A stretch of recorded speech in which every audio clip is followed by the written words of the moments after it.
Assalamualaikum warahmatullahi wabarakatuh. Halo semua, apa kabar? Saya harap kita semua diberikan kabar yang baik ya.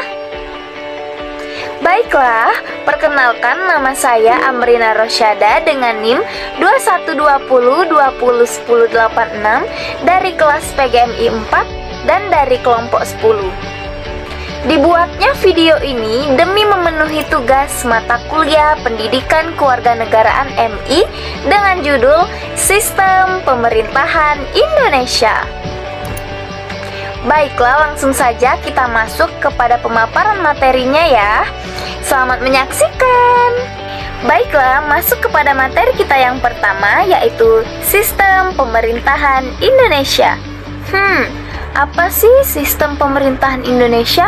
Apa itu sistem? Apa itu pemerintahan? Dan apa sih sistem pemerintahan Indonesia? Baiklah, yang pertama ada sistem.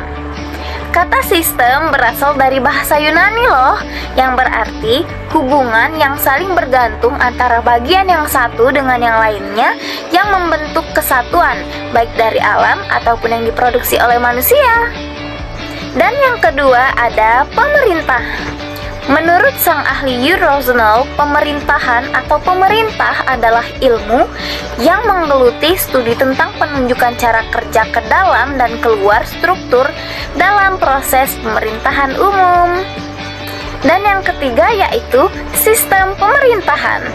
Sistem pemerintahan yaitu sebuah kajian yang melihat hubungan antara legislatif dan eksekutif dalam sebuah negara. Baiklah, langsung saja masuk kepada materi yang kedua, yaitu klasifikasi sistem pemerintahan di Indonesia. Kualifikasi sistem pemerintahan. Ada beberapa sistem pemerintahan. Yang pertama, sistem pemerintahan parlementer. Yang kedua, sistem pemerintahan presidensial. Yang ketiga, sistem pemerintahan campuran atau kuasi. Yang keempat, sistem pemerintahan referendum. Apa sih dari masing-masing sistem itu dan bagaimana sistemnya? Baiklah, yang pertama ada sistem pemerintahan parlementer. Sistem pemerintahan parlementer adalah sebuah sistem pemerintahan di mana parlemen memiliki peranan penting dalam pemerintahan. Dalam sistem ini, parlemen memiliki wewenang dalam mengangkat perdana menteri. Demikian juga, parlemen dapat menjatuhkan pemerintahan yaitu dengan mengeluarkan mosi tidak percaya. Dalam sistem parlementer, jabatan kepala pemerintahan dan kepala negara dipisahkan, yakni pada umumnya jabatan kepala negara dipegang oleh presiden, raja, atau ratu, atau sebutan lainnya, dan jabatan kepala pemerintahan dipegang oleh perdana menteri. Negara yang menganut sistem ini diantaranya yang pertama Inggris, yang kedua ada Belanda, yang ketiga ada Malaysia, dan Thailand dengan bentuk kerajaan. Karakteristik sistem pemerintahan parlementer diantaranya yaitu kepala negara hanya bersifat simbolis dan seremonial. Yang kedua, cabang kekuasaan eksekutif dipimpin seorang perdana menteri atau kanselir. Yang ketiga, parlemen dipilih melalui pemilu yang waktunya bervariasi. Dan yang kedua yaitu sistem pemerintahan presidensial.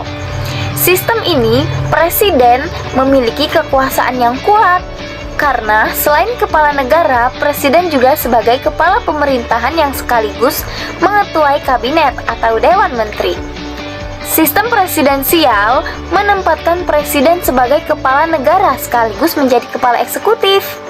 Presiden bukan dipilih oleh parlemen, tetapi bersama parlemen dipilih secara langsung oleh rakyat melalui pemilihan umum.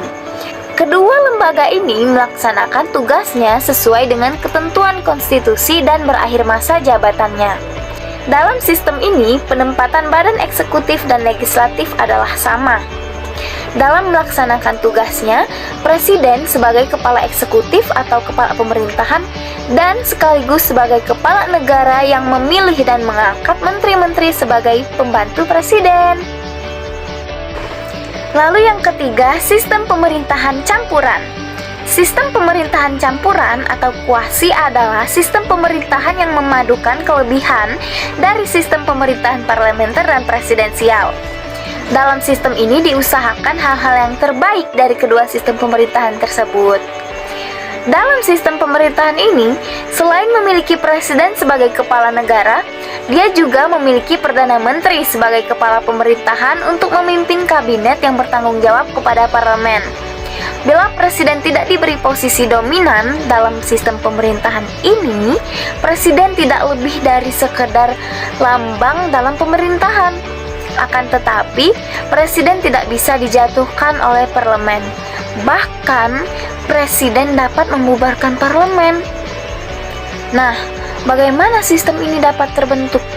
Sistem ini terbentuk dari sejarah perjalanan pemerintahan suatu negara, seperti halnya presidensial dan parlementer. Karena sistem pemerintahan campuran ini terdengar sangat khas ya, maka dia ada ciri-cirinya, yaitu yang pertama, menteri-menteri dipilih oleh parlemen. Yang kedua, lamanya masa jabatan eksekutif ditentukan dengan pasti dalam konstitusi. Yang ketiga, menteri-menteri tidak bertanggung jawab baik kepada parlemen maupun kepada presiden. Dan masuk kepada kualifikasi sistem pemerintahan yang terakhir, yaitu sistem pemerintahan referendum. Sistem pemerintahan ini adalah sistem pemerintahan dengan pengawasan langsung oleh rakyat terhadap badan legislatif atau sistem Swiss.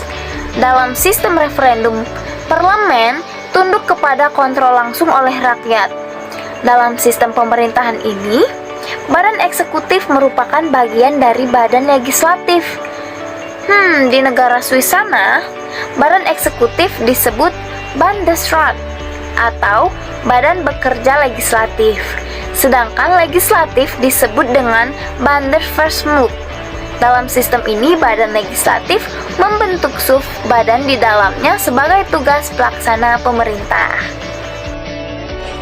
Nah, itulah tadi materi tentang sistem pemerintahan Indonesia. Bagaimana teman-teman? Apakah sudah paham?